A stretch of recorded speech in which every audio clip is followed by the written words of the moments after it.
Hey guys, SpinoDude here, and today we're going to be taking a look at the 2017 CollectA Supreme Series Dimorphodon.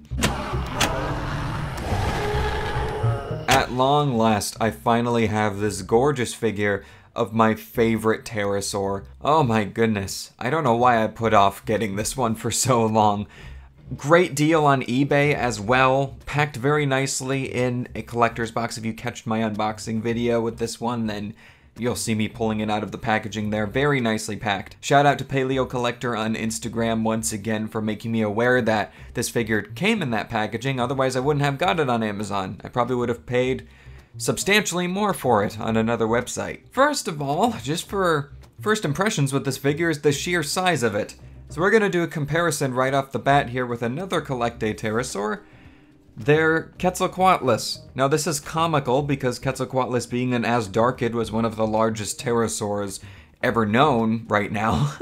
And Dimorphodon is one of the smaller pterosaurs, and it just absolutely dwarfs this Quetzalcoatlus. I mean, just look at these two next to each other. But one thing that's awesome about having a smaller genus represented at this supreme scale is that this Dimorphodon figure is pretty much life-size. That's right, guys. It's pretty much life-size. Now, this isn't a fully grown adult, but this is a life-size subadult. And just the thought that there was a Dimorphodon millions of years ago that was this exact size when it was alive at one point is just so cool to me.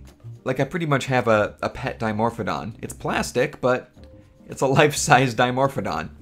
And this is just making me so excited for future installments in the Supreme Pterosaur range from CollectA. I already am waiting for the Kaviramas to come in stock on some online sites so I can get that one. The other two I'm not too fussed on, the Guadraco and the Kaiwajara, but definitely getting the Kaviramas to go with this one. And you know, we did the size comparison earlier. Let's just measure this one, and I have a tape measure this time because it is large. Oh, I need to readjust it here. So from the tip of the snout to the tip of the tail, it is 15 inches long, over a foot long, which is about 40 centimeters. And in terms of the height at the highest point, which is actually the top of the wing there, we are looking at about 6 inches, which is just under 20 centimeters, about 18, 19 centimeters. So this is a large figure. And first thing that I wanted to talk about, not in relation to the sheer size of this thing, is the coloration. When the promo images for this one were first released, I was not fussed on the coloration. I thought it looked a little strange in some areas. I didn't like how the patterns broke up across the body. I really liked the facial pattern, which I still do. I love the striping going down the face here. But I didn't like how it really broke up into these little spots, and the really bold stripes going down the tail felt a little strange to me. But in person, I think it works a lot better than it did in those initial promo images. I've really settled down on that. And while I find the color scheme could have been applied better in some areas and overall isn't the most exciting thing, it's just a really natural set of colors that works well for this animal, and it just helps cement the realism of this piece overall. So I can't complain about the colors really.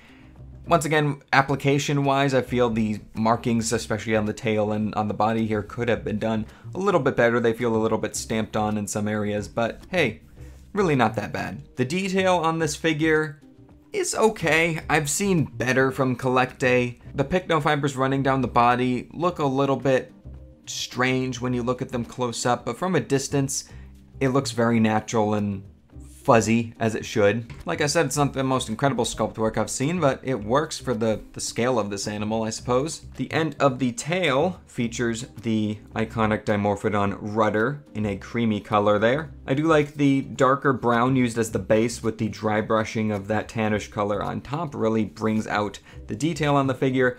The wing membranes are done in a light gray color, which I think works pretty well, although they do look a little bit lackluster just being that solid gray, but I think they work, so I'm not really complaining. The underside of the body has more of a sandy tan color going. The claws are all done in a black color as well. I think the hands and feet overall look really good with how they interact with the ground when this figure is placed down. And actually, going back to the wings quickly, the wings hold one inaccuracy on this figure. It comes down to two inaccuracies on this figure that really stand out to me. First one, the tips of the wings are way too sharp. They should be more rounded out for aerodynamics. And secondly, there's a little bit of shrink wrapping going on the face, but let's zoom in and take a closer look at the head overall here. I mean, overall the head is absolutely gorgeous. I mean, this is Dimorphodon. That is beautifully sculpted. Once again, the patterning with the colors is wonderful, brings great attention to the head.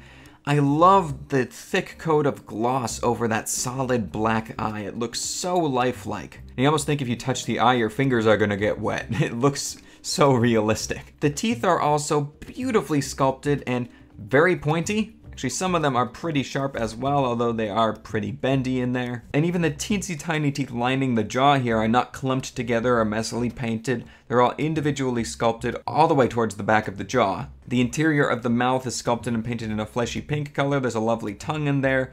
The roof of the mouth has some great details as well, although it is hard to see. And this figure has an articulated jaw, as all of the Supreme Series pterosaurs do. The teeth interlock beautifully and give a natural look to the closed jaw, and in my opinion, CollectA has yet to master the articulated jaw, function and appearance-wise, but I think this one works pretty well. It is a little bit stiff when moving it, and to be honest, from most angles, you can't tell that this figure has an articulated jaw, which is really good. And up close, you can see the shrink wrapping around the eye that I was talking about. It looks a little bit sickly, I guess, for lack of a better word. The way the hairs are kind of matted down around there as well. But other than that, really not that bad. It's not even close to the worst shrink wrapping I've seen on a figure before. But anyway, guys, I think that really covers everything I have to say on this CollectA Supreme Series Dimorphodon. If you're a fan of pterosaurs and just prehistoric animals in general, I think this one would be a fantastic addition to your collection. I'll put a link to the Amazon listing where I got this one down below. Great deal, and once again, I know Amazon is notorious for sending broken or warped dinosaur figures through the mail, but there's no need to worry about this Dimorphodon because it comes wrapped up, padded in its own collector's box. So anyway, guys, I think that's going to do it for today's video. Let me know what you think of this one if you have it yourself, or let me know if you're planning on getting it down below. Thank you so much for watching. I hope you have enjoyed. Leave a like if you liked, and I'll see you all in my next video. So take care, and bye-bye.